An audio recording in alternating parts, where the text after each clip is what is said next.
خداوند یسوع مسیح کے خوبصورت اور جلالی نام میں تمام دیکھنے اور سننے والوں کو پاسٹر نعیم کی طرف سے سلام پہنچے۔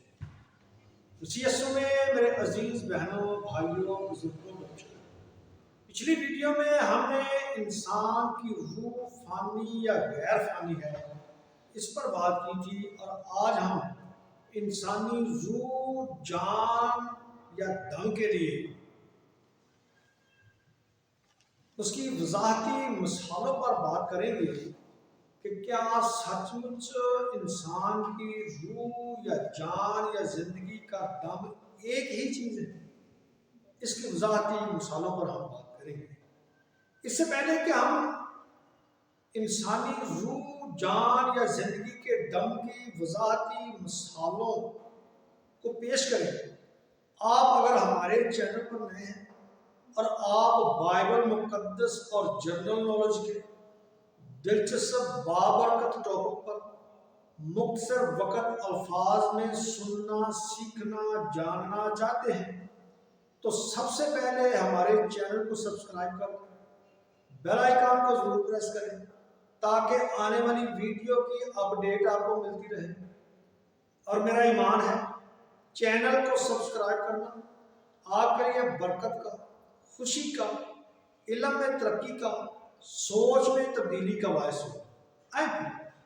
انسانی روح، جان یا زندگی کا دم ایک ہی چیز ہے یا نہیں، اس کی وضاحتی مثالیں بائبل مقدس سے ہم پیش کریں گے۔ یاد رہے، انسانی روح، جان یا دم کی وضاحت کے لیے سب سے پہلا حوالہ زبور 124 اور اس کی آیت نمبر 4 کو پڑھتے ہیں۔ لکھا ہے، اس وقت پانی ہم کو ڈبو دیتا اور سیلاب ہماری جان پر سے گزر جاتا۔ سوال پیدا ہوتا ہے کہ آدمی پانی کے نیچے ہے یا آدمی کی جان پانی کے نیچے ہے؟ حوالہ تو بالکل واضح کرتا ہے کہ آدمی روح، جان یا دم یا اس کی سانس سے جیتی جان ہے، اور جب آدمی پانی کے نیچے ہوتا ہے تو آدمی کے ساتھ ساتھ اس کی جان، اس کا سانس، اس کا دم، اس کی روح وہ بھی پانی کے ساتھ ہی اس کے نیچے ہوتی ہے۔ اگر آدمی مرتا ہے تو اس کی جان یا اس کی سانس یا اس کی روح وہ بھی مر جاتی ہے۔ وضاحت کے لیے دوسرا حوالہ پڑھتے ہیں۔ پہلا پطرس ہے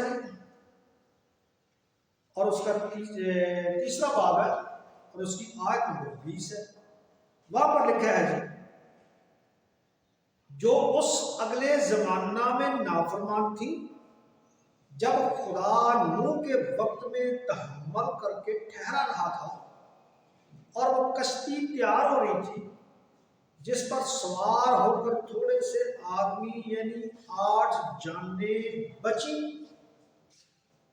یہ حوالہ بھی بالکل واضح کرتا ہے کہ آدمی سے مراد انسان کی جان ہے، آدمی سے مراد اس کی روح ہے، آدمی سے مراد اس کا دم ہے یا سانس ہے، جس سے اس کی زندگی کا سسٹم جو ہے وہ دما دما رہتا ہے۔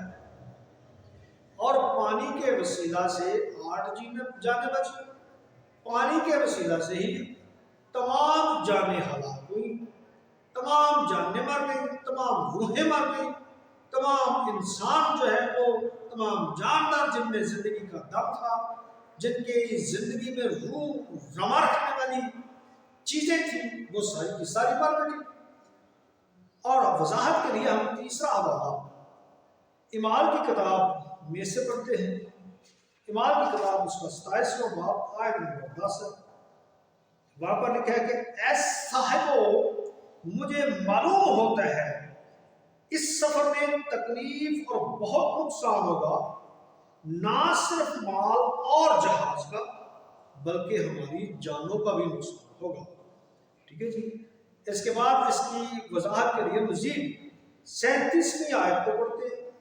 27واں باب ہے ایمان کی کتاب، اس کی 37ویں آیت وہاں پر لکھا ہے، اور ہم سب مل کر جہاز میں 276 آدمی تھے جنہیں خدا نے بچایا، جنہیں خدا نے محفوظ رکھا۔ اس کا مطلب ہے کہ اگر جانوں کا نقصان ہوتا تو اس کا مطلب ہے آدمیوں کا نقصان ہوتا، اگر آدمی مرتے تو جانیں مرتی، اگر آدمی بچ گئے ہیں تو جانیں بچ گئی ہیں۔ اس کی وضاحت کے لیے ایک اور حوالہ جو چوتھا ہے وہ ہم لوکا طبیب کی معرفت لکھی گئی انجیل مقدسہ میں سے ہم پڑھتے ہیں۔ لوکا طبیب کی معرفت لکھی گئی انجیل مقدسہ اور اس کا 12واں باب ہے جی، اور اس کی آیت نمبر 20 ہے۔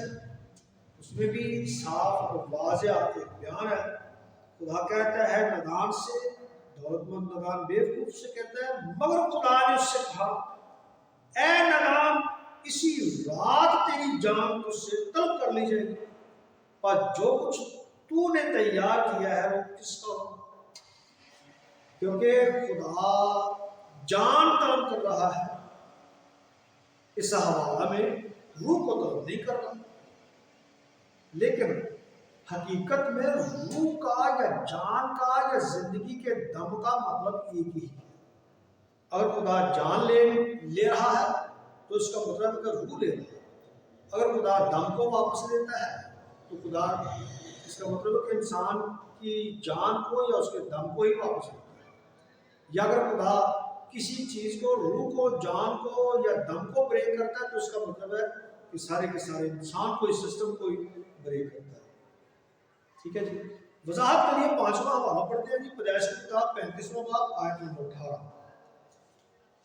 اس میں بھی ایک صاف اور واضح بڑا خوبصورتی کے ساتھ بیان یہاں پر بھی موجود ہے۔ 35واں باب اور اس کی آیت نمبر ہے جی 18، اور یہ حوالہ راکھو کے تعلق سے ہے، جب اس سے بنیامین پیدا ہوتا ہے۔ لکھا ہے اور یوں ہوا کہ اس نے مرتے مرتے اس کا نام بنیامین رکھا اور مر گئی، اور اس کے بعد میں اس کا نام بنیامین رکھا۔ یہ حوالہ بھی بالکل صاف اور واضح کرتا ہے کہ دم نکلنے سے مراد یا مرتے مرتے سے مراد دم نکلتے، روح کو بریک ہوتے ہوتے، دم نکلتے نکلتے، دم رکتے رکتے، یا جان رکتے رکتے، اس کا مطلب ہے۔ اور وضاحت کے لیے ہم حوالہ نمبر 6 جو ہے وہ پڑھتے ہیں سلاطین کی کتاب میں سے۔ یہ حوالہ ہم پہلے بھی پڑھ چکے ہیں۔ پہلا سلاطین ہے، اس کا 17واں باب ہے، اور 7ویں باب کی آیت نمبر 17 اور آیت نمبر 17 سے 22 ہے۔ یہاں پر بھی ایک صاف اور واضح ایک بیان پہلے بھی ہم پڑھ چکے ہیں، ابھی بھی ہم پڑھے دیتے ہیں۔ لکھا ہے جی، ان باتوں کے بعد اس عورت کا بیٹا جو اس گھر کی مالک کی بیمار پڑا، اور اس کی بیماری ایسی سخت ہو گئی کہ اس میں دم باقی نہ رہا، سو ایلیا سے کہنے لگی اے مرد خدا، مجھے تجھ سے کیا کہا؟ تو میرے پاس آیا ہے کہ میرے گناہ یاد دلائے اور میرے بیٹے کو مار دے۔ اس نے اس سے کہا اپنا بیٹا مجھ کو دے، اور وہ اسے اس کی گود سے لے کر اس کو بالا خانہ پر جہاں وہ رہتا تھا لے گیا، اور اسے اپنے پلنگ پر لٹایا، اور اس نے خداوند سے فریاد کی اور کہا اے خداوند میرے خدا، کیا تو نے اس بیوہ پر بھی جس کے ہاں میں ٹکا ہوا ہوں اس کے بیٹے کو مار ڈالنے سے بلا نازل کی؟ اور اس نے اپنے آپ کو 3 بار اس لڑکے پر پسار کر خداوند سے فریاد کی اور کہا اے خداوند میرے خدا، میں تیری منت کرتا ہوں کہ اس لڑکے کی جان اس میں پھر آ جائے۔ اور خداوند نے ایلیا کی فریاد سنی اور لڑکے کی جان اس میں پھر آ گئی اور وہ جی اٹھا۔ یہ حوالہ بھی بالکل صاف اور واضح بیان دیتا ہے کہ لڑکے میں سے دم نکلا ہے، لڑکے میں دم باقی نہ رہا، لیکن لڑکے کی جان دعا کے بعد اس میں پھر واپس آئی. واضح ہوا کہ جان یا زندگی کا دم یا روح ایک ہی چیز کے تین مختلف نام ہیں. وضاحت کے لیے ہم 7واں حوالہ حزقیل کی کتاب میں سے پڑھتے ہیں. حزقیل 37واں باب آیت نمبر 5 اور 6. یہاں پر بھی صاف اور واضح بیان ہے. خداوند ان ہڈیوں کو یوں فرماتا ہے میں تمہارے اندر روح ڈالوں گا اور تم زندہ ہو جاؤ گی. یہاں پر بھی صاف اور واضح طور پر بیان ہم نے پڑھ لیا ہے کہ خدا کہتا ہے کہ میں تم میں روح ڈالوں گا اور تم زندہ ہو جاؤ گی. اور پھر اس کے آگے 7ویں 6 آیت میں لکھا ہے اور تم پر نسیں پھیلاؤں گا اور گوشت چلاؤں گا اور تم کو چمڑا پہناؤں گا اور تم میں دم پھونکوں گا اور تم زندہ ہوگی اور جانو گی کہ میں خدا ہوں. اس کا مطلب ہے کہ خدا روح ڈالے گا یا روح کو پھونکے گا تو روح زندہ ہو جائے گی. اندر روح بھیجے گا، روح ڈالے گا، زندہ ہو جائے گی. اور پھر یا دم پھونکے گا تو جان زندہ ہو جائے گی. جان اور روح یا دم ایک ہی چیز کے مختلف نام ہیں. اس کے بعد 8ویں آیت سے آیت نمبر 10 تک پڑھتے ہیں. وہاں پر بھی لکھا ہے اور میں نے نگاہ کی تو کیا دیکھتا کہ نسیں اور گوشت ان پر چڑھائے اور ان پر چمڑے کی کوشش ہوئی اور ان میں دم نہ تھا. تب اس نے مجھے فرمایا کہ نبوت کر تو ہوا سے نبوت کر اے آدم ذات اور ہوا سے کہے کہ خدا یوں فرماتا ہے اے دم تو چاروں طرف سے آ اور ان مقتولوں پر پھونک کے زندہ ہو جائیں.